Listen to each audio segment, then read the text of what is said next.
না, আমি আর একটা কথা বলে যাই, আমাকে কেউ আটকে রাখতে পারবে না।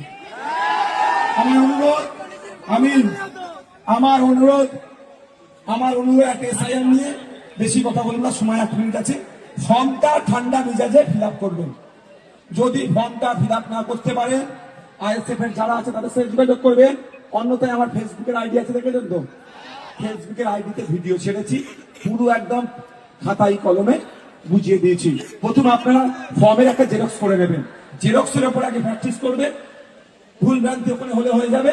তারপরে কি করবেন, অরিজিনালে করবেন। বাঘ ভাল্লুক নয়, ফর্মটা কিছু কোশ্চেন আছে, কিছু উত্তর আপনাকে দিতে হবে, একদম ইজি ব্যাপার। দেখবেন আমি পাট করে বুঝিয়ে দিচ্ছি। তবে আজকে আমি অনুরোধ করবো, ফর্ম ফিল আপটা একটু হোল্ড করুন। অনেকে বলছে আগামীকাল নাকি নির্বাচন কমিশনের থেকে নতুন একটা নির্দেশিকা আসবে ফর্মটি ফিল আপ করার জন্য। তাহলে আপনি একদিন হোল্ড করে যান। আর সাদা চুন আছে নাকি সাদা কালো কি বলে, হোয়াইট না, আমি অত